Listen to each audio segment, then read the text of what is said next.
The tugboat, for its size, is the most powerful craft afloat, and Captain Starr and his tugs are the power between the docks and the waterways that make up the big city port. This is Tugs. Tugs videos are available now from Castle Vision. Also on the Castle Vision label, the Raggy Dolls.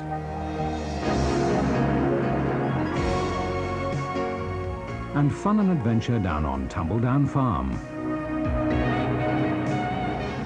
Historical documentaries with the Men of Our Time series, Falklands War, The Untold Story, drama, human legends, and Hollywood legends, and the very best of opera and ballet from the world's most renowned venues, just part of the superb range from Castle Vision.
I guess the fire went out. Oh, Amy! I didn't do it. The batteries must have run out. Run out of what? Energy. Everything you do uses energy. Sparky, just standing here isn't using any energy. Preposterous.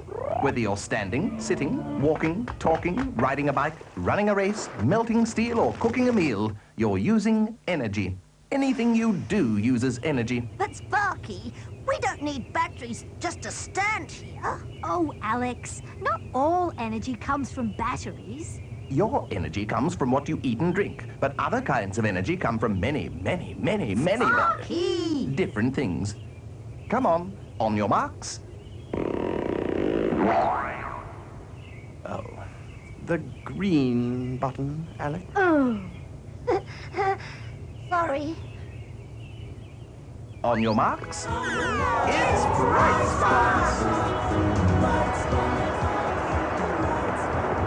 Ah, that's the weirdest, biggest boat I've ever seen. It's not a boat, it's an island. It's neither. It's the world's largest oil rig, and it's drilling for oil under the ocean floor.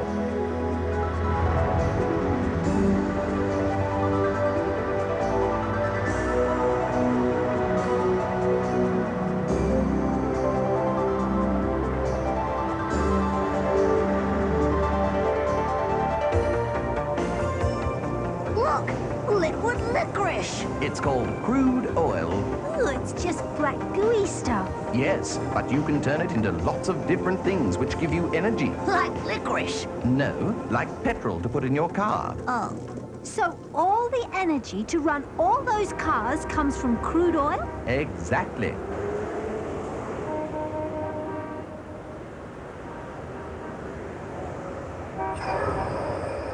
The rig's on fire! The rig's on fire! Calm down, Alex. In some oil rigs, natural gas comes up with the oil, so they just burn it off. But doesn't natural gas have energy too? Yes, sometimes they save the gas for cooking and heating.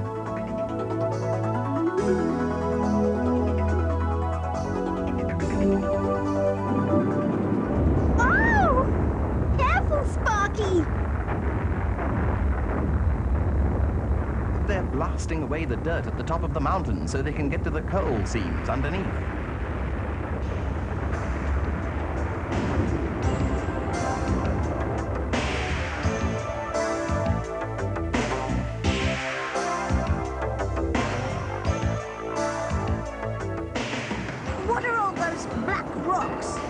coal, you get energy from coal too, don't you, Sparky? Yes, but to get the energy out of the coal, you need to burn it. Where does all that smoke go? Up, Amy. Thank you, Alex. All that smoke goes nowhere. That's the trouble.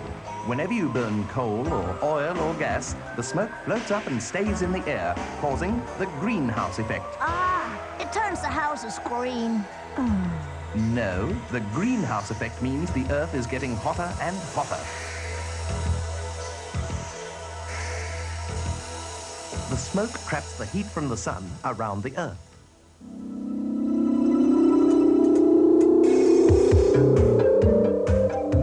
The ice at the North and South Pole is slowly melting, and the oceans are getting higher and higher. That means we'll all get flooded out. Eventually, Isn't there a way to get energy without causing the greenhouse effect? nuclear power doesn't cause the greenhouse effect. What's nuclear? Nuclear power. Nuclear power comes from uranium. When you break uranium up into tiny, tiny, itsy-bitsy, teeny-weeny, tiny, small bits, it releases a lot of heat. So you run cold water over the heat. And the heated water turns into steam. Then the steam turns a fan which makes electricity. So it's just a fancy steam engine. Yes. Well, then everyone should use nuclear power. That's what everyone said when they first discovered nuclear power. This is old film from the 1950s. In those days, they had a different name for nuclear power. They called it atomic power, and they thought it was wonderful. Already, atomic energy can bring us electric power, cure disease and relieve suffering, help raise our food, produce our material goods, make our homes more comfortable and our communities more prosperous. Yes, the atom has come to town.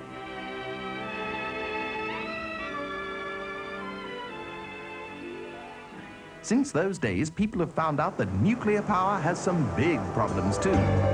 Oh, what a mess. This nuclear reactor at Chernobyl got too hot and it blew up. It blasted off a metal cover weighing 1,000 tons. That's as heavy as 100 houses. And it cost about $20 billion to fix up. That's the most expensive accident in history. There must be a safer way to get energy than that. We can try to use nuclear fusion power. Sparky, we just talked about nuclear power. It's too dangerous. Nuclear fusion power is different. It uses hydrogen instead of uranium. And instead of trying to break up the small bits, it tries to join them together. When two bits of hydrogen join together, a lot of energy is released. A lot of... Sparky, that's not a safe way to get energy. It is if you can release the energy very slowly. Oh, sure. How? In a fusion reactor. It looks like a donut. The bits of hydrogen are inside the donut. You just make them hotter and hotter and hotter and hotter and hotter until the bits of hydrogen join together. The only trouble is, no one has been able to get the idea to work properly yet. Lots of people all over the world are trying. Even if they do make the fusion reactor work, there may still be problems. Well, I give up. There's obviously no simple, safe way to get energy from anywhere. Well, I know one. From my X924 Sub-D overcharged Neg-2B robot battery. Has that got enough energy for the whole world? Well, no, but it's got enough energy for me. Oh, that's great, Sparky. What's everyone else supposed to use? They could use the sun. It's got plenty of energy. In just 1 second, the sun produces more energy than humans on Earth could use in 10,000 billion years. Most of its energy goes into deep space. Only a small amount lands on Earth. But if all the deserts in the world were covered with solar panels, they could supply the human race with 50 times more energy than it needs. Very impressive, Sparky. But what happens at night time? Pardon?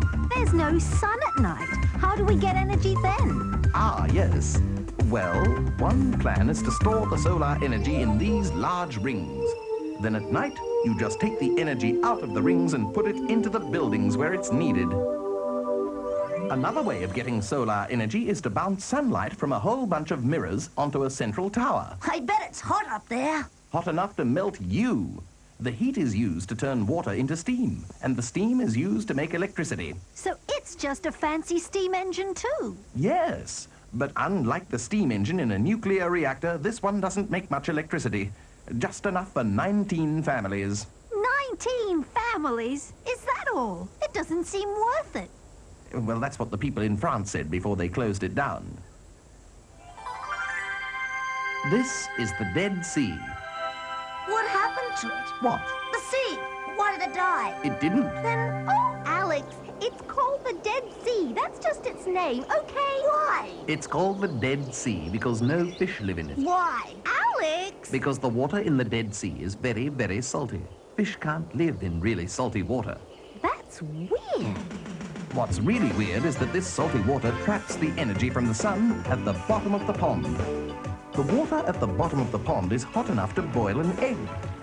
This man is putting 2 eggs into the pond, one at the top and one at the bottom. The one from the top is still running, Ugh. while the one from the bottom of the pond is cooked. That's really, really weird. You can use the heat from this water to make electricity. I'll boil a lot of eggs. It's the perfect power plant. It uses up nothing, it's perfectly quiet, and there's no pollution.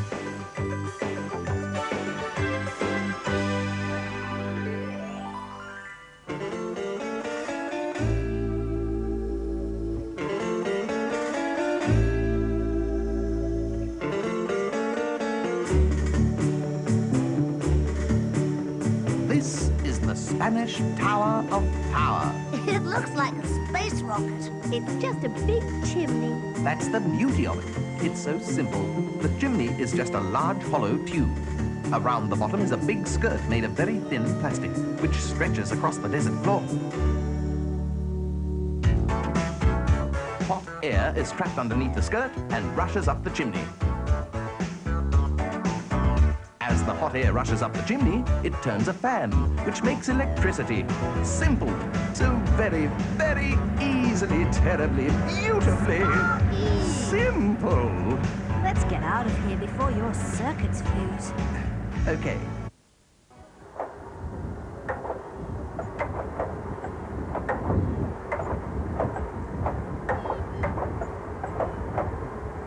What happened to the rest of the aeroplane? Oh, Alex. They're the world's largest wind generators. When the propeller turns in the wind, it can make enough electricity for 10,000 homes. Now that's a good idea. Yes, except now they've broken down and they cost too much to repair, so they'll never be fixed. Oh, terrific, Sparky. Got any other brilliant ways of wasting our time? They're not a complete waste of time. They inspired the idea of wind farms. Wind farms? He's short-circuited. Wind farms, for your information, use lots of smaller generators to make electricity. And they work very well, thank you very much.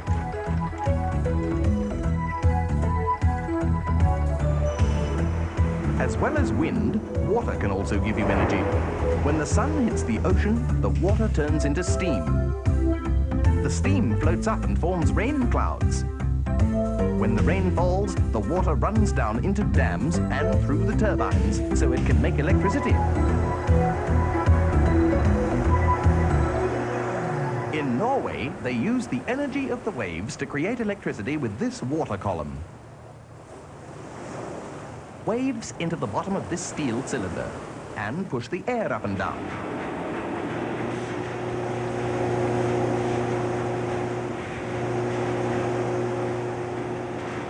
The air turns a fan which generates electricity. So, you can use wave energy to make electricity. You can use tide energy as well. How can power be tired? Not tired, tide. Tied up with what? Not tied up, tide. Oh, he's short-circuited. Oh, look, in some bays in the world, the level of the water at high tide is... Oh, tide! Humans can be so record-breakingly dim.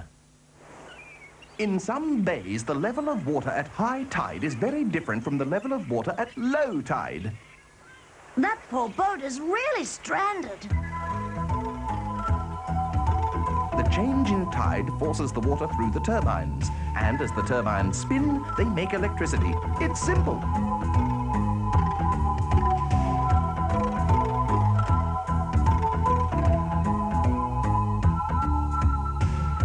Another way to make energy from the sea is with Dam Atoll. Is he a superhero? Oh, Alex, he is an it. It's called Dam because it sticks up out of the water and sort of blocks the water. And it's called an atoll because it's a little round area in the water. When the waves hit, the water rushes up to the top of the atoll and then falls into the central column and makes electricity. There sure are lots of ideas for getting energy from the ocean.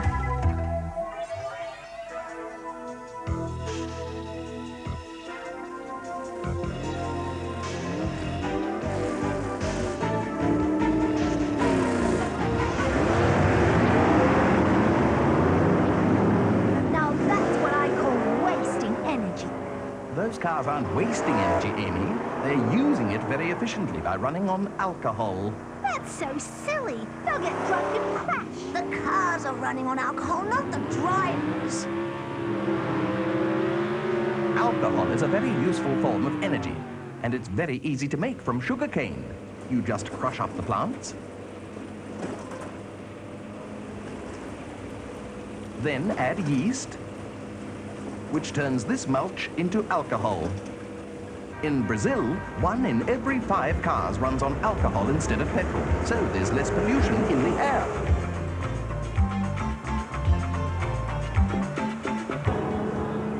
They must be having a really big barbecue. In poor countries, people use whatever they can for energy.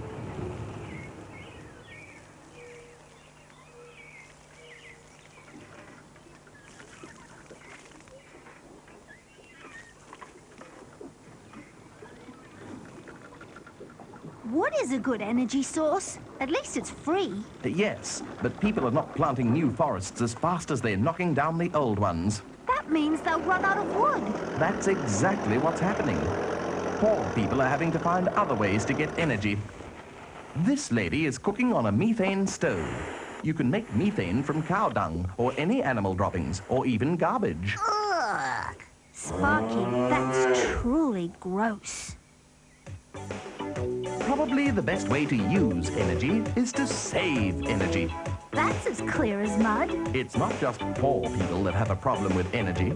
All over the world, fuel is running up, so it's important to save energy wherever you can. You can save energy by putting insulation in your roof, so you don't need to use your electric heater so much in winter.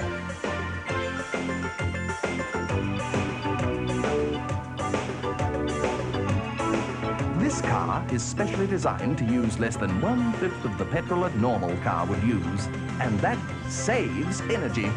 Catch it, Sparky. He can't. He's too busy saving energy. Very funny.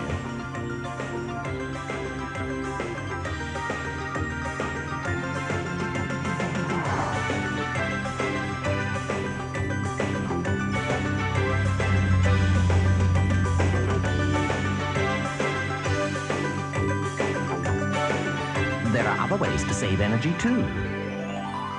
These light pipes carry light from one part of a building to another. That saves energy because you don't need to use so many lights. Hey, these are wild. Come on, Amy. Let's spend some energy. Oh, Alex.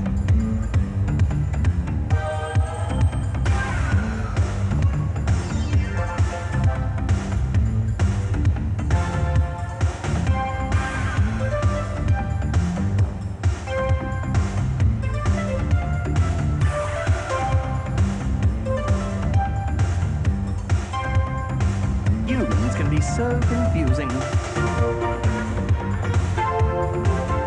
Come on, Sparky. Okay, okay.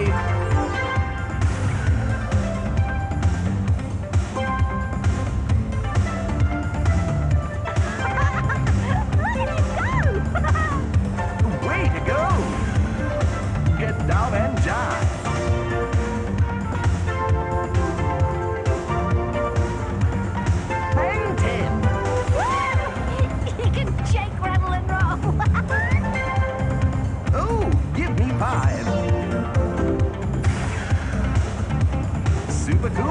sweeping through.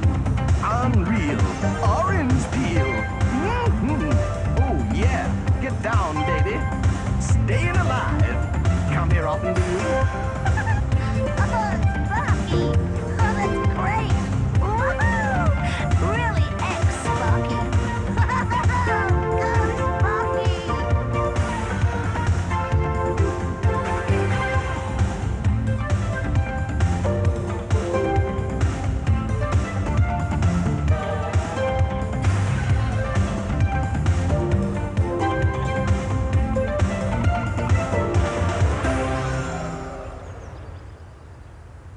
No more discos for me. Whew, I'm exhausted. This building uses 98 different ways to save energy. It never gets exhausted.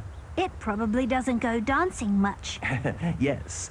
Well, this huge mirrored wall helps keep the building warm in winter. Hey, who's putting the blinds down? Nobody. When the afternoon sun comes in, a computer rolls them down to keep out the summer sunlight. Places that don't need air conditioning, like the stairs and the toilets, are on the outside of the building. So it's wrapped up to stay cool in summer and warm in winter. These pipes were laid in the ground before the building was made. They were covered up with dirt, and then the foundations of the building were laid on top, so the pipes are deep underground.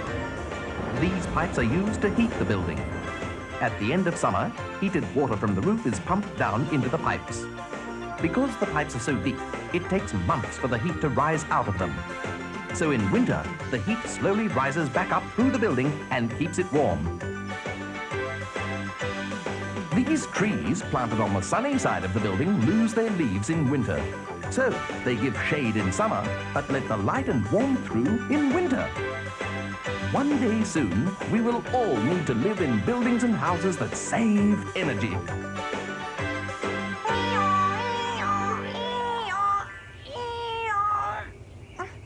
Alex, give up. It's not going anywhere. It needs energy from batteries. You can get energy from almost anywhere. Oil, gas, water, even the sun. I'm using mind energy. It won't work. You haven't got a mind.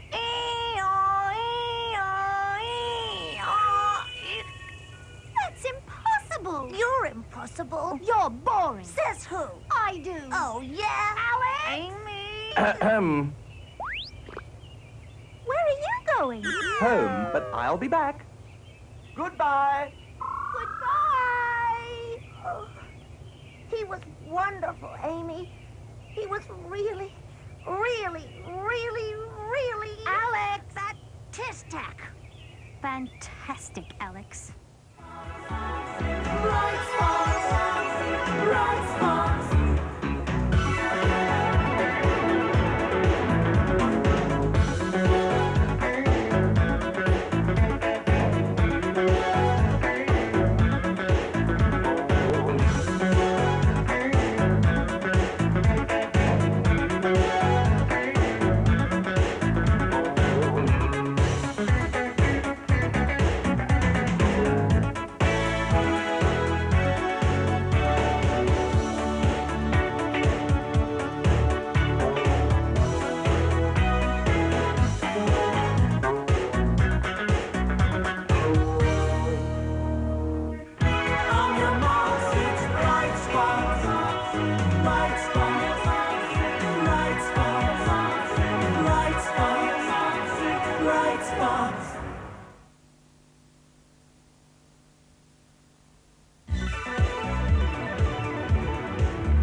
vegetables. Your carrots. Yuck. And your cabbage. Ugh. And your potato. Black.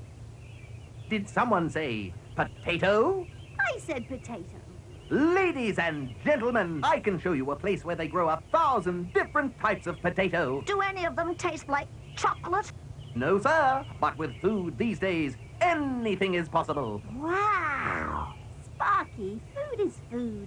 Preposterous. I can show you food that has just been invented. I can show you a plant that makes rubber mats. I can show you a tomato bush as big as 10 orange trees.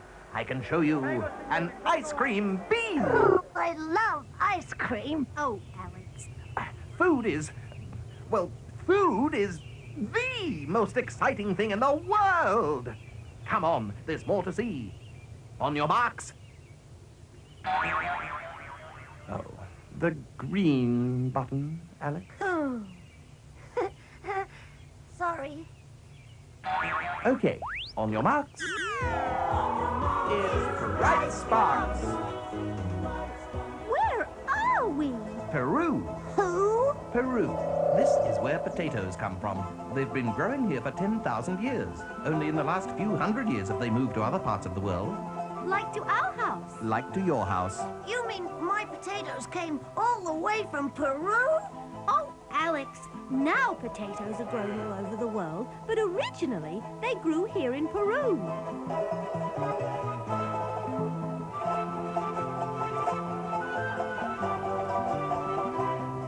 What are they, Alex? They're potatoes.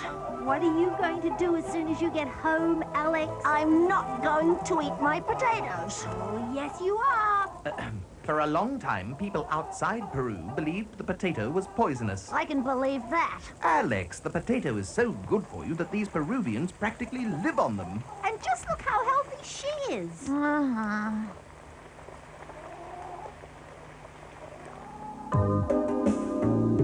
And now I want to show you something wonderful. Ta-da! What are they? Lots of different types of potatoes. Wow. Black. Oh, show me more. I want to see more. About the same time the people in Peru were first growing the... Potato? 10,000 years ago. Yes, yes. These people in Ethiopia... Where's Ethiopia. Ethiopia is in Africa. Get on with it. Well, I'm trying to. 10,000 years ago, these people in Ethiopia We're collecting seeds from wild plants and doing experiments with them. So now we have lots and lots of different grain seeds, thousands of different kinds, handed down from family to family for years and years. It's really, really, really, really, really important. Why? Because they're a treasure, as valuable as gold and diamonds. Oh, sure. Get real, Sparky. It's the different types of grain seeds that are a treasure, because they've been tested over a very long time in all kinds of harsh conditions. So, over the years, only seeds from the toughest plants have been kept. These people in northern Africa had a treasure of seeds, but along came a very bad season. No rain fell for a long time, and then their crops failed. They were so hungry that they ate all of their stored grain seeds. What they really lost was the work of 10,000 years. Oh, no!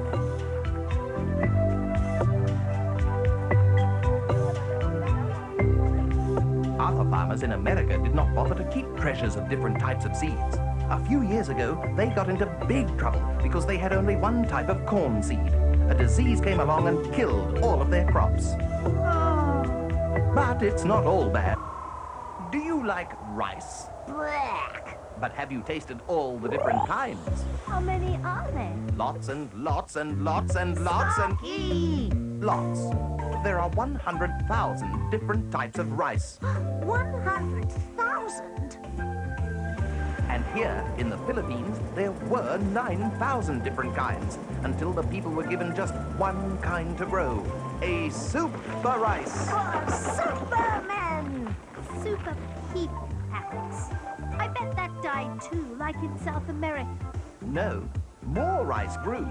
But that's good. good. Yes, but when you only have one kind of seed, you have to go to a lot of trouble. Like spraying the plants to stop the insects from eating them. And that costs a lot of money. That's why these men are meeting. They're worried they may have to sell their land to pay for everything. Remember, the old seeds were tougher. They could survive practically anything. At this rate, there won't be any seeds left.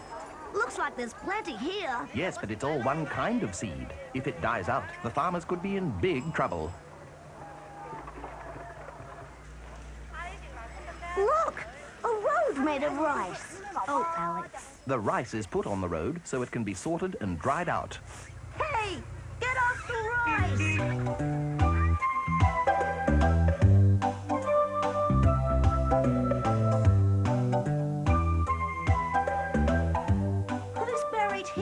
This isn't a graveyard, Alex. This is a farm growing lots of different rice. Oh, now that's smart. If one kind of rice dies, then there are lots of others to use instead. Exactly, Amy. All the different seeds from the farm are also sent to this bank. Sparky, you put money in the bank. But this is a bank for seeds. Well, thank you, Professor.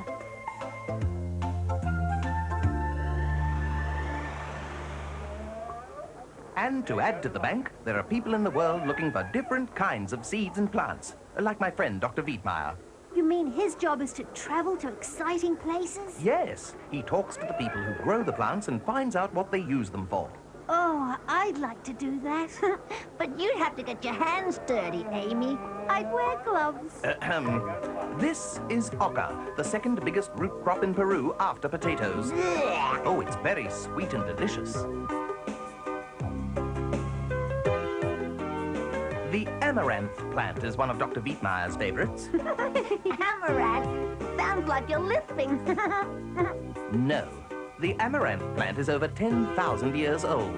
In ancient times, they used to make a glue from the plant and mix it with human blood to make little dolls, which they ate during special ceremonies. Oh, how gross. The amaranth plant is very, very, very, very good for you. Don't you like anything? And the seed from it, well, look at this. It's popcorn. Yes, just like popcorn. Well, I like amaranth now. Oh, Alex.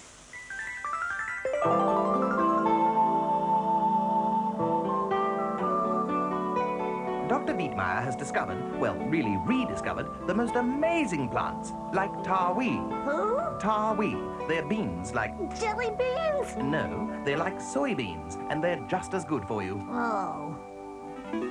And he found lupin beans. And all of these. Dr. Wiedmeyer even rediscovered the jojoba plant, which is now grown all over the world for its wonderful oil. And look at this, a rubber mat and a rubber ball from this scrawny plant. He's even rediscovered the ice cream bean. Wow, I'd love some of that. Oh, Alex.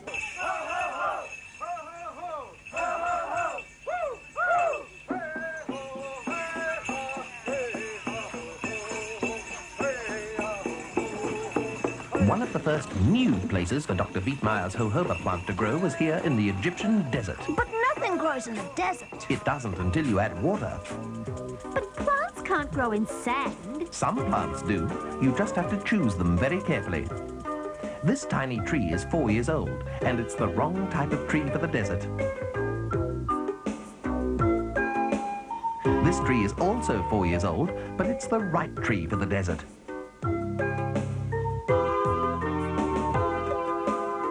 Seeds have been brought to this desert from all over the world to find out what will grow and what won't grow.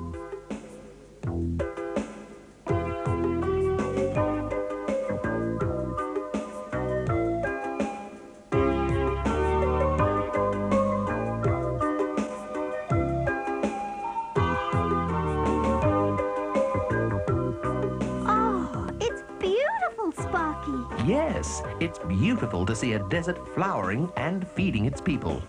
I can't see any hamburger plants. Oh, Alex. Well, there are ice cream beans. I'm afraid there are no hamburger plants, Alex, but there's more milk than you could possibly drink.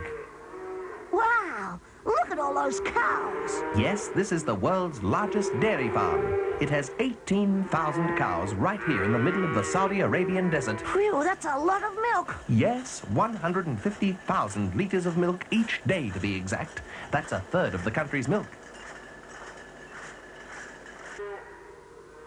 Those poor cows must be really hot. Yes, that's what makes this dairy farm different. Twice a day, the cattle are herded into pens, and fans blow cool water on them. Oh boy, that'd be fun. The water is pumped out of underground wells. It's also used to grow the grass. The grass is then fed to the cattle. Each year, 4,000 new calves are born.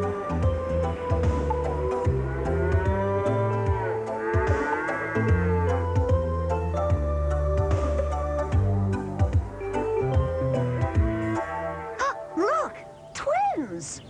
Not exactly. These calves are different.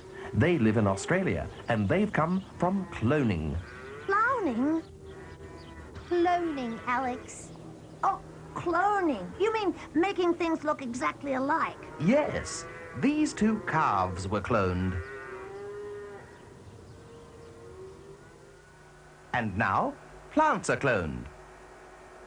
And here's how it can work. Buds are cut off a plant and put in these special bottles.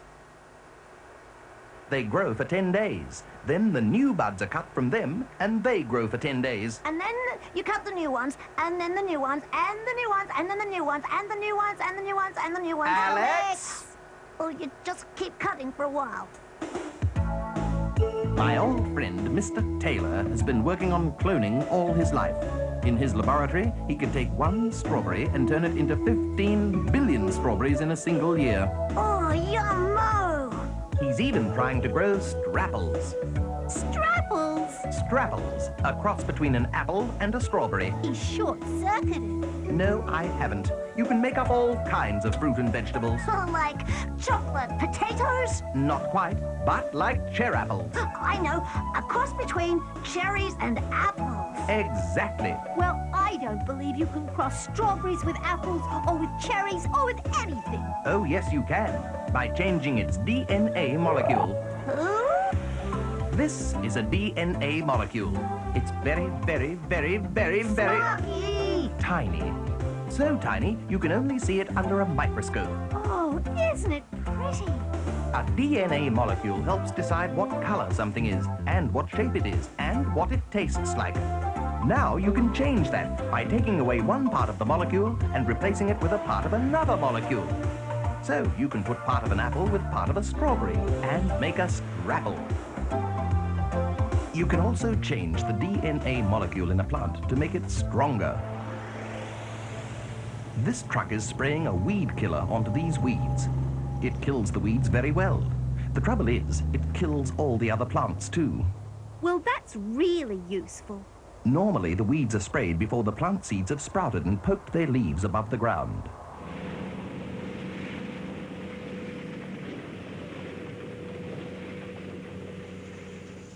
Scientists have changed the DNA molecules of this plant so it won't be killed by the spray. So the spray will kill the weeds, but not the plants. Exactly. Now that is useful. These are really useful. They're just mushrooms. There are more than 2,000 different types of mushrooms, and most of them are very, very, very, very Sparky! good for you. Mushrooms have more protein than most fruit and vegetables, and they'll grow practically anywhere, even in scraps of old food.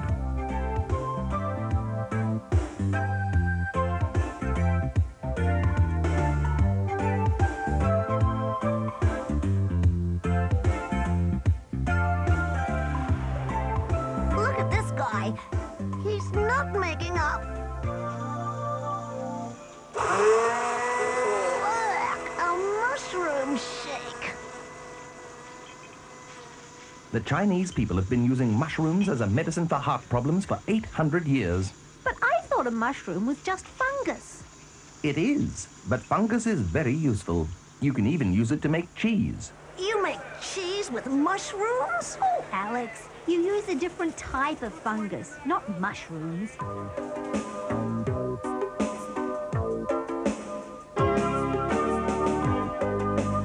To make this Rochefort cheese, you use a fungus called penicillin rochefort. Who? Penicillin rochefort. It's that blue thing. You just add it to heated milk.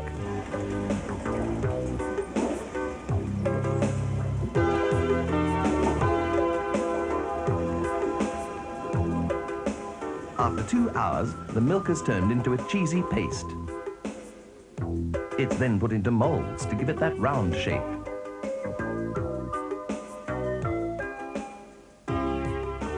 And then salt is rubbed into it. Then the cheese is sent to the caves behind the village of Rochefort. It stays there for 3 months until it is ripe enough to eat.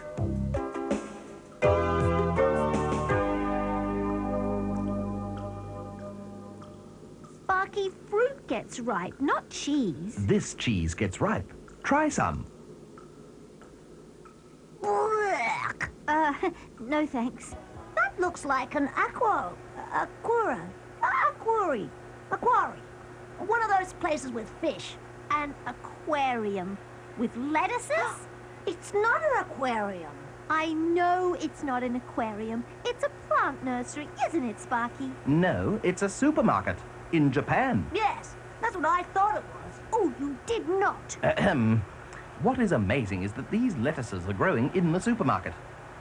And what is really amazing is that they are growing in water, not soil. But vegetables grow in the ground. That's what everyone thought until the Japanese learned how to grow them in water. It's called hydroponics. In this nursery, there isn't any soil. Instead, the seedlings are planted in foam. Is that the stuff they pack things in so they won't break? That's it. And we always throw it away. We could have been growing vegetables. Oh, Alex, the foam doesn't make the plant grow. It just keeps it in place. Yes, Amy. The food for the plants is put in the water. It's the same food the plant gets from the soil. The Japanese use hydroponics because the country is so small and there are so many people, there just isn't a lot of land to grow vegetables. They found that growing them in water makes the vegetables grow faster. They can even make vegetables grow into different shapes. This clamp is making a heart-shaped zucchini.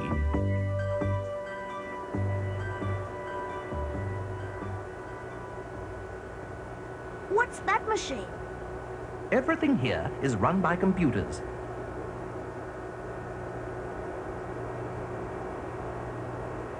Plants need light to grow, so this machine carries each row of plants up to the glass roof for their turn in the sun. The most amazing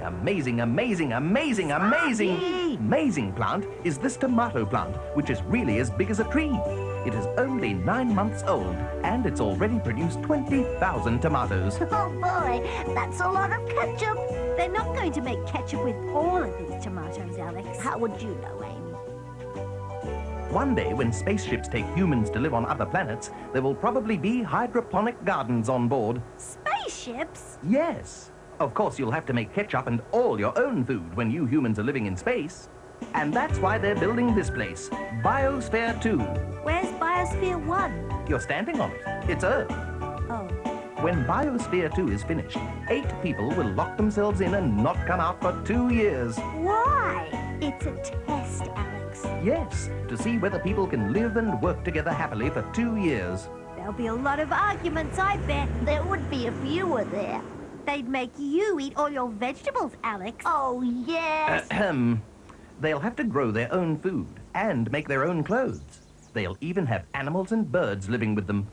It will be like living in space without any help from Earth. Oh, get real, Sparky. It won't work out. Of course it will. There is already living proof that the biosphere can work, and that's the ecosphere. This glass ball is like a tiny version of Biosphere 2. Inside are shrimp and plants that don't have to be fed from outside. The plant makes oxygen, which the shrimp needs to breathe in. The shrimp breathes out carbon dioxide, which the plants need to grow. So they feed one another. So, the first ecosphere was made 3 years ago and the shrimp are still very much alive. Oh.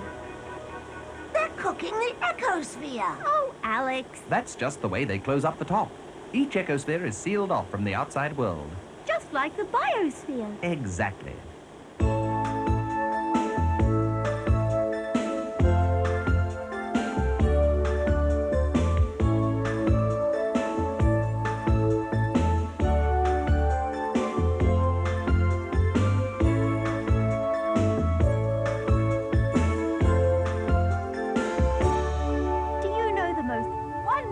About food today, Alex? What? Your carrots come from Asia, your cabbage comes from Europe, your potato comes from South America. Eating your vegetables is like traveling all over the world. But they've gone cold. Of course they have, you lettuce head. You're a lettuce head. Be quiet, broccoli brain. Make me mango mind. I will, mushroom mouth. Just try. Alex! Amy! Where are you going? Home, but I'll be back. Goodbye. Goodbye! Oh, he was wonderful, Amy. He was really, really, really, really... Alex! Inedible. Incredible, Alex. Bright sparks, bright sparks.